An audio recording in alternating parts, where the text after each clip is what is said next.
ប្រទេសថៃមិនមែនជាប្រទេសរុស្ស៊ីហើយក៏មិនមែនជាប្រទេសមហាអំណាចដែរអ្នកកាសែតជើងចាស់បានរៀបរាប់នៅក្នុងសំណេររបស់លោកដែលមើលទៅគឺជាអ្នកចេះដឹងមួយរូបដែលសម្ពងក្បាលរដ្ឋាភិបាលនិងទាហានរបស់ថៃ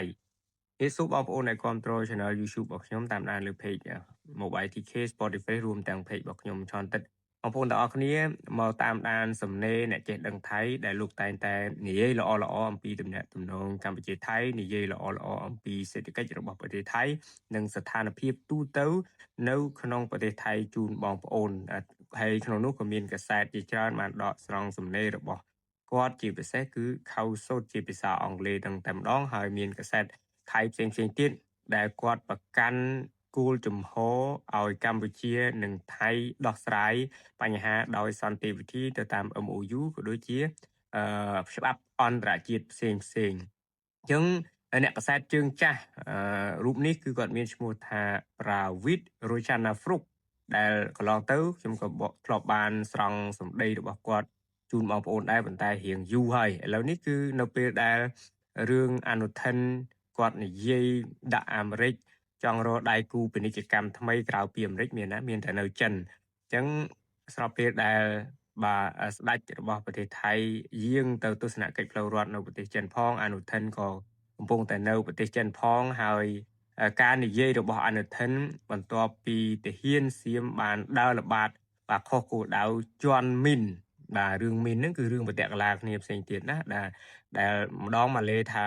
មីននឹងជាមីនចាស់ទេឲ្យក្រោយមកកែសម្រួលមកជាមីនថ្មីវិញជាដើមអញ្ចឹងទៅប៉ុន្តែថ្មីចាស់មិនសំខាន់ទេប៉ុន្តែអ្នកដែលសង្កេតការ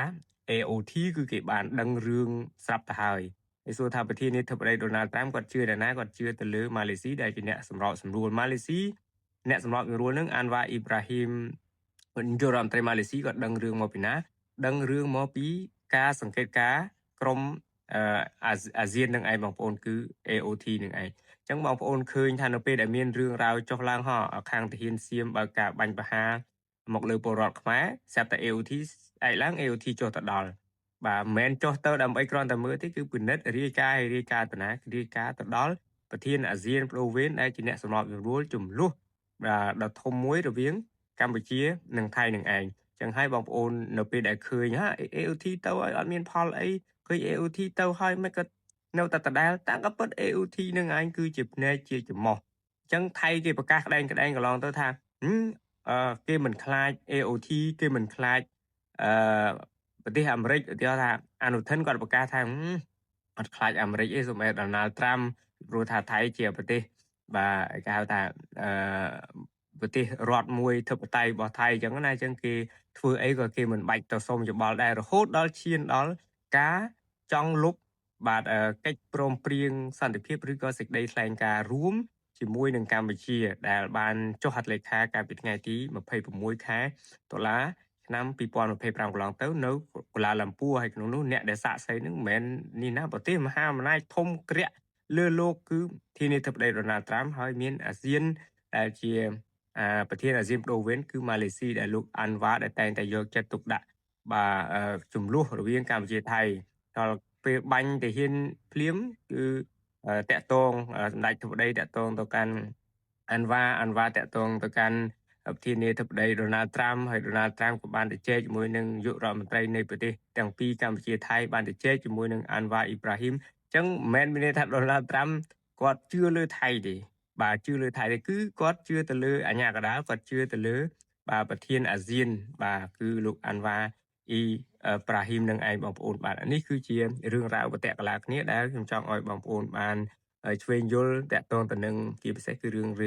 AOT រឿងដែលដូណាល់ត្រាំគាត់ជឿ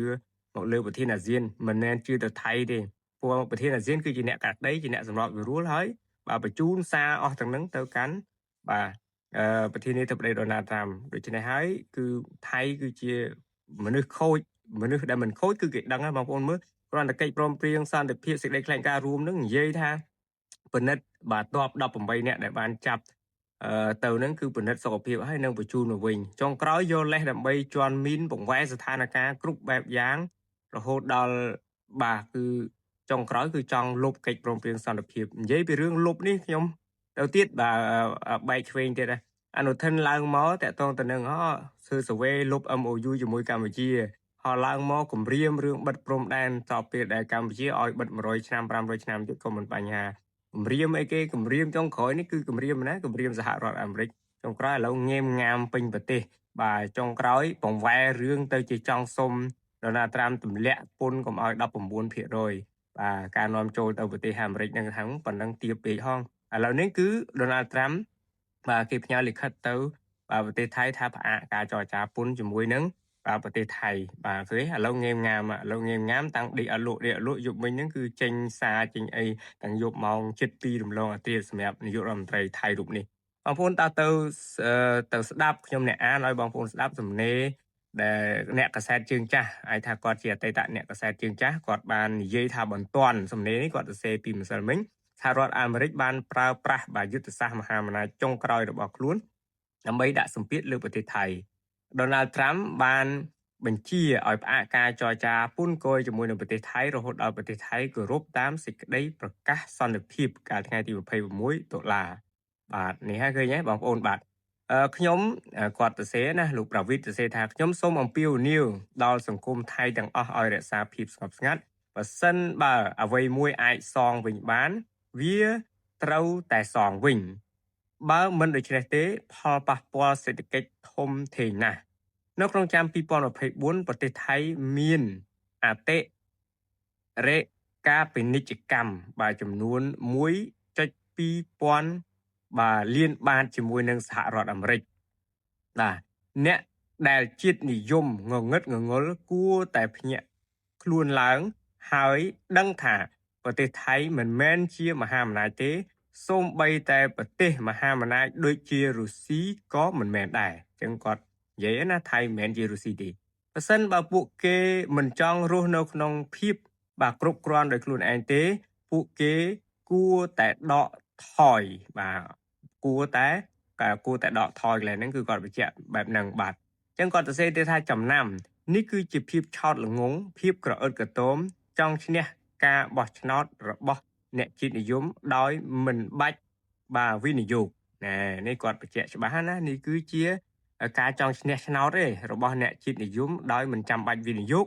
និងមិនយល់ពីវិសាលភាពនៃអំណាចរបស់ប្រទេសថៃនៅលើឆាកពិភពលោកឬក៏ឆាកអន្តរជាតិហ្នឹងពួកគេប៉ាន់ស្មានថាអំណាចរបស់ប្រទេសថៃហួសហេតុពេកនៅក្នុងពិភពលោកដែលពឹងផ្អែកទៅលើពាណិជ្ជកម្មបាទអញ្ចឹងគឺគាត់បញ្ជាក់ច្បាស់កន្លែងនេះហើយគឺបាទមិនមែនមហាអំណាចទេបាទមហាអំណាចដូចរុស្ស៊ីអីនៅវាយអ៊ុយក្រែន 3-4 ឆ្នាំហើយគឺនៅមិនទាន់គឺហើយក៏មិនទាន់អីដែរប៉ុន្តែប្រទេសថៃគឺមិនមែនរុស្ស៊ីទេបាទដូច្នេះនាយករដ្ឋមន្ត្រីអនុทินបានប្រកាសយ៉ាងក្លាហានថាគាត់នឹងមិនព្រួយបារម្ភអំពីពន្ធគយរបស់ត្រាំកាលពី4ថ្ងៃមុនហើយបន្ទាប់មកបានអង្វរត្រាំឲ្យបន្ថយពន្ធគយរបស់គាត់ដោយគ្រាន់តែរកឃើញថាខ្លួនឯងស្ថិតនៅស្ថានភាពសោកនាដកម្មមួយដោយជៀសវាងការចរចាពន្ធគយចុងក្រោយដឹងខ្លួននិយាយថាអត់ខ្វល់អត់បារម្ភពីរឿងពន្ធគយចុងក្រោយគឺចង់ឲ្យគេតម្លាក់ពន្ធវិញអញ្ចឹងបើអត់ខ្វល់អត់អីហ្នឹងគឺហេតុអីបានឲ្យតម្លាក់ពន្ធនេះក៏គាត់បាននិយាយរៀបរាប់ដែរអញ្ចឹងលោកប្រវិតបន្តថាបើសិនបើលោកអនុทินនិងក្រសួងការបរទេស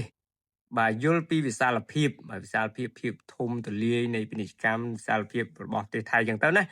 និងដែនកំណត់នៃអំណាចរដ្ឋថៃពួកគេនឹងមិនធ្លាក់ចូលនៅក្នុងជ្រុងមួយហើយអនុញ្ញាតឲ្យស្ថានភាពកាន់តែធ្ងន់ឡើងដល់ចំណុចអាម៉ាស់ដែលបានคล้ายទៅជាព័ត៌មានសកលនោះទេហើយនេះគឺជានាយករដ្ឋមន្ត្រីដែលជាមេដឹកនាំបកពណ៌ទឹកក្រូចគ្រប់គ្រងបាទគាត់បញ្ជាក់ថានេះហើយគឺជានាយករដ្ឋមន្ត្រីដែលបកពណ៌ទឹកក្រូចនឹងគឺជាគណៈបកប្រឆាំងធំបំផុតមួយនៅប្រទេសថៃដែរហើយពួកគេបាននិយាយថាពួកគេគ្រាន់តែជ្រើសរើសអ្នកតំណាងប្រជាជនឲ្យអង្គុយនៅក្នុងសភានិងធ្វើវិសោធនកម្មរដ្ឋធម្មនុញ្ញប៉ុន្តែឥឡូវនេះពួកគេប្រឈមនឹងការខូចខាតយ៉ាងធំធេងហេតុអ្វីបានជារាជរដ្ឋាភិបាលថៃនាំប្រទេសទៅដល់ចំណុចមួយដែលជាប់គាំងនៅក្នុងឆាកអន្តរជាតិគាត់ដាក់ជាសំណួរមានតែនាយករដ្ឋមន្ត្រីឆោតល្ងង់រដ្ឋមន្ត្រីការបរទេសនិងក្រសួងការបរទេសប៉ុណ្ណោះដែលអាចឆ្លើយនឹងសំណួរនេះបានបាទអញ្ចឹងគាត់ដាក់សំណួរឲ្យ រដ្ឋមន្ត្រីនាយករដ្ឋមន្ត្រីហើយក៏ប្រើពាក្យមានតែនាយករដ្ឋមន្ត្រីឆោតល្ងងនិងក្រសួងការបរទេសនឹងអាចឆ្លើយសំណួរនេះបានក្នុងនាមជាជនជាតិថៃខ្ញុំមានអារម្មណ៍ឈឺចាប់ណាស់នេះអ្វីដែលគាត់សរសេរណាបងប្អូនចឹងបងប្អូនអ្នកចេះអ្នកដឹងអ្នកយល់អំពីស្ថានភាពនៅប្រទេសថៃគាត់សរសេរជាភាសាថៃតែមានបងប្អូនយើងបកប្រែខ្ញុំយកពីបងខំភូរីដែលគាត់ហើយអាដាមខៀវកញ្ញរិទ្ធតេតរដ្ឋមន្ត្រីក្រសួងព័ត៌មានក៏គាត់បានយកបង្ហោះមានសារព័ត៌មានផ្សេងទៀតក៏យកបង្ហោះដែរចឹងខ្ញុំចែកជូនបងប្អូនទុកជាចំណេះដឹងថាថៃគឺមិនមែនជាប្រទេសមហាអំណាចចេះដឹងថៃក៏ដូចជាអ្នកធ្វើការនៅប្រទេសថៃថាអនុทิនគឺមិនយល់ដឹងអំពីអ្វីទៅហើយថាតំណែងតំណងការទូតលើឆាកអន្តរជាតិចេះតែនិយាយឲ្យតែបានអញ្ចឹងណាមានគេវ័យបហាថៃខ្លួនឯងហ្នឹងក៏កំពុងតែឆ្លោះគ្នាកំពុងតែបែកបាក់ការបែកបាក់របស់គេក៏បង្វែរកណ្ដុងបង្វែរទម្លាក់កំហុសមកលើកម្ពុជាហូហែឥឡូវនេះគឺចង់ទម្លាក់ចង់អីទៀតប៉ុន្តែឥឡូវនេះប្រធានាធិបតីដូណាល់ត្រាំដូចជាសហរដ្ឋអាមេរិកចាត់ធានការហើយយើងចាំមើលថាតើមានរឿងរ៉ាវអីយ៉ាងម៉េចទៀតបាទជំរាបលាជួបគ្នាវីដេអូក្រោយបាទ